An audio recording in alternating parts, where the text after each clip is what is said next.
Hola amigos, ¿cómo están? Hoy voy a hablar sobre Ernesto Che Guevara, una de las figuras más importantes de la izquierda en América Latina y en el mundo. Y es que realmente el mundo tiene demasiadas ideologías, demasiados grises, demasiada política y sobre todo ahora con la geopolítica que tenemos. Él nació el 14 de junio de 1928 en Rosario, Argentina. Y realmente él no era pobre, sino venía de una clase alta con bastante poder adquisitivo. Su padre se llamaba Ernesto Guevara Lynch y su madre Celia de la Serna. De hecho, se puede decir que ella venía como de la aristocracia porque por del lado paterno su tatarabuelo era una de las personas más millonarias de América Latina y por el lado materno él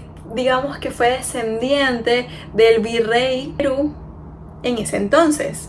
Un fun fact de la relación de los padres del Che Guevara es que su madre, meses antes de conocer al papá del Che, ella iba a ser monja, pero luego conoció a Ernesto, se enamoraron y se dice que ellos como que ella quedó embarazada antes de casarse, así que tuvieron que casarse rápido y decir que el Che Guevara nació sietemesino porque en esa alta clase eso se veía muy mal. Su infancia realmente fue muy movida porque hasta 1953 se llegaron a mudar hasta 12 veces. Ellos se movían entre los campos yerbateros que había comprado su padre y Buenos Aires. Es interesante porque uno de los apodos más conocidos de Ernesto es el Che, pero uno de los primeros apodos que tuvo fue Tete, y esto fue porque una niñera se lo puso y lo cuidó hasta los 10 años. Una de las afecciones que marcó al Che Guevara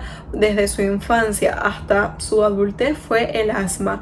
De hecho, eso hizo que sus padres se tuvieran que mudar a Córdoba hasta los 17 años de él. Y es cuando él pudo expandir sus estudios de literatura y de filosofía. Digamos que el Che Guevara adolescente era un niño rebelde, desaliñado, travieso, incluso era tan desaliñado que sus padres le decían chancho porque realmente ni siquiera se bañaba. Parte de su infancia, Córdoba era como un centro donde venían muchos refugiados de la Segunda Guerra Mundial y también los alemanes nazis o los alemanes vinculados al nazismo. Su papá organizó como varios grupos para poder espiar a estos alemanes. Justamente esa misma época fue donde surgió el peronismo, donde aunque la clase de su familia no estaba tan de acuerdo porque esto era un movimiento más enfocado a la clase obrera, ellos de alguna manera simpatizaban. Luego de Córdoba, su familia cayó a la bancarrota y se tuvieron que mudar a Buenos Aires.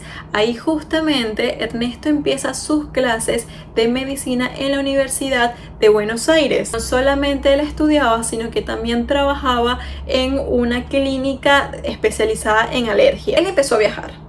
Los viajes fueron fundamentales porque le llegaron a expandir la mente. Primero viajó en bicicleta, en moto, en carro, en bus, con plata, sin plata, y uno de sus primeros viajes fue para poder visitar a sus amigos de la infancia en Córdoba. Después hizo un viaje hacia la Latinoamérica con uno de sus mejores amigos, donde él más o menos pudo ver las desigualdades que había en América Latina. Ahí no voy a profundizar porque él vivió muchas experiencias bastante increíbles, pero conoció a una persona muy importante. Él se llama Hugo Pesce y él era como del Partido Comunista. Realmente él era también un médico especializado en la lepra. Parte de sus ideas como que influyeron mucho en Ernesto, que de alguna manera hizo que él entendiera el comunismo de una forma distinta. En todos estos viajes, Ernesto Che Guevara hizo como muchos diarios donde anotaba todo lo que veía, y una de sus conclusiones de ese primer viaje es que desde México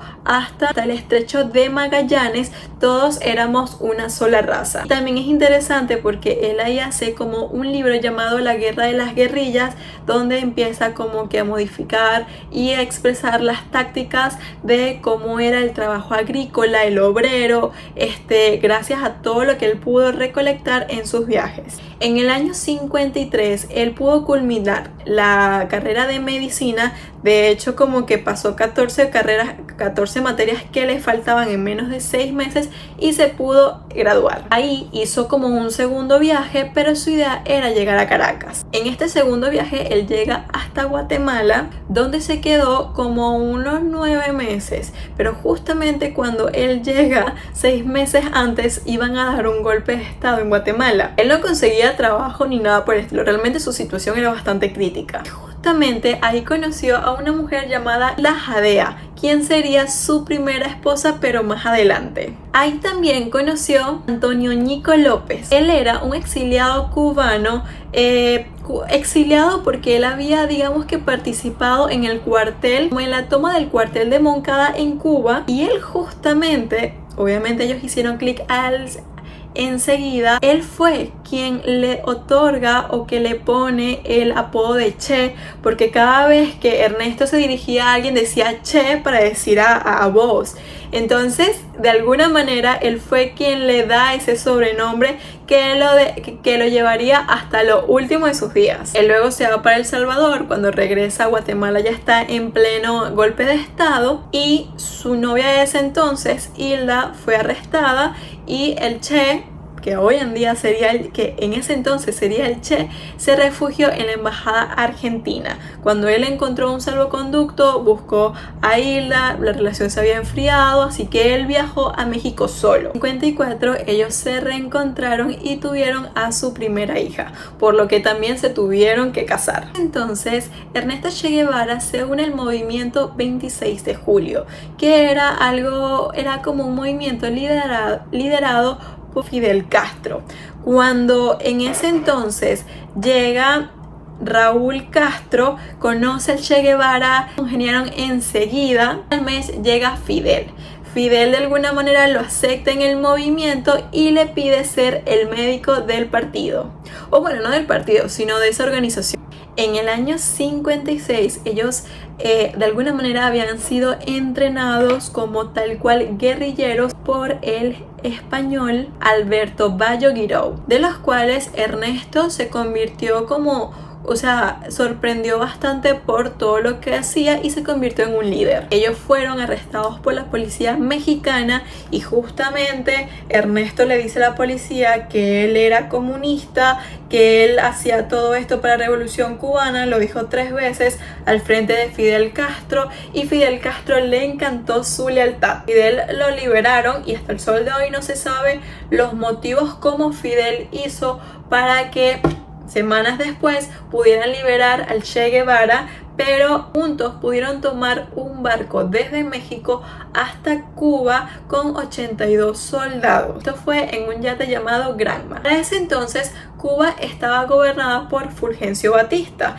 que él había derrocado a un presidente llamado Carlos Príos Socarrás, que había sido elegido democráticamente. Y básicamente él y estas 82 personas lo que querían era derrocar a Batista. En reseña de varias historias, el gobierno de Batista, aunque fue uno de los momentos del boom, es decir, que el gobierno de Batista se caracterizó por la violación de los derechos humanos y por la corrupción, además que él era también mano dura en cuanto a lo militar. De hecho, fue la CIA y los mismos dirigentes de Príos Socarrás quienes apoyaron de manera financiera a estos primeros guerrilleros liderados por Fidel Castro. Ellos llegaron un 2 de diciembre al Golfo de Guacanayabo, donde fueron detenidos por el ejército cubano y ahí, bueno, hubo muchas bajas, todo mal, que realmente nada más sobrevivieron entre 12 a 20 personas y que dentro de los fallecidos también estaba Fidel y el Che Guevara. Esto hizo que la familia Che Guevara se pusiera muy triste hasta que él les mandó una carta diciendo que él estaba vivo. Hubo muchos ataques, hubo muchas operaciones de la guerrilla. Esta nueva guerrilla creada por Fidel Castro y donde Guevara era parte, donde los heridos eran tratados por este mismo médico argentino. Ellos básicamente reclutaron a los guajiros, a los negros, a los campesinos que estaban alrededor de esta zona, y por ver tal liderazgo Fidel Castro ascendió al Che Guevara como comandante Ernesto Che Guevara. De hecho, en una de estas batallas él logró dominar el pueblo El Hombrillo, donde pudo crear un centro médico, también un medio de comunicación, un centro donde la guerrilla podía de alguna manera desarrollarse como civilización. Sin duda alguna, Che Guevara era uno de los hombres más fuertes de Fidel Castro, como también Camilo Cienfuegos. De ahí se asentaron en Villa Clara, y Villa Clara era muy importante porque era solamente un paso para poder llegar a La Habana y derrocar a Batista. En Villa Clara conoció a lo que sería su segunda esposa, Aleida March. Con ella realmente tuvo hasta 4 hijos y fue con quien tuvo una familia. En varias operaciones ellos toman el tren blindado, y una vez que Batista supo esto, huyó del país, porque realmente si no lo hacía, estos guerrilleros comandados por Fidel Castro lo iban a derrocar en cuestión de días. Así que 1959 fue uno de los años donde empezó el gobierno castrista. Justamente el Che Guevara tuvo varios ministerios, varias posiciones, y hasta fue diplomático. Pero no solamente eso, sino que el Che Guevara también redactó en parte de la Constitución, un artículo donde se le otorgaba la nacionalidad a los extranjeros que participaron en la salida de Batistas, y justamente en febrero se le da la nacionalidad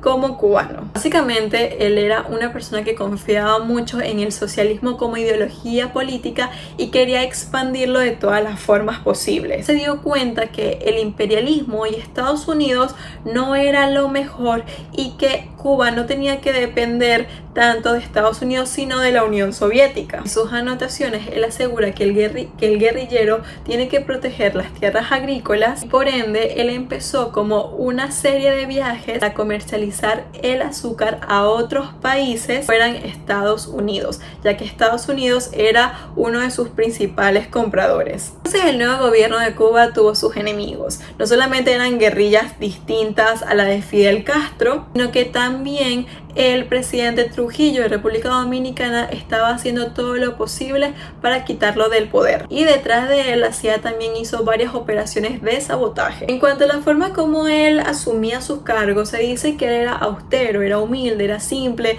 tanto para él como para su familia. Ellos no contaron con tantos privilegios a pesar del cargo que tenía el Che Guevara. Uno de los viajes más famosos que hizo el Che Guevara fue a la Unión Soviética y también a China, donde pudo pactar distintas alianzas de comercio con el azúcar. En el contexto de la Guerra Fría, las tensiones entre Estados Unidos y la Unión Soviética seguían aumentando tras hechos claves como la construcción del muro de Berlín, el intercambio de prisioneros del caso del avión espía U-2 y la creciente intervención estadounidense en Vietnam. En este escenario, el Che Guevara participó activamente en la negociación de un acuerdo militar entre Cuba y la Unión Soviética, viajando a Moscú a finales de agosto de 1962. La crisis de misiles de Cuba, uno de los momentos más peligrosos del siglo XX, cuando el mundo estuvo a borde de una guerra nuclear. La crisis terminó con un acuerdo en el presidente estadounidense John F. Kennedy y el líder soviético Nikita Khrushchev. Digamos que las conclusiones de Ernesto es que la lucha armada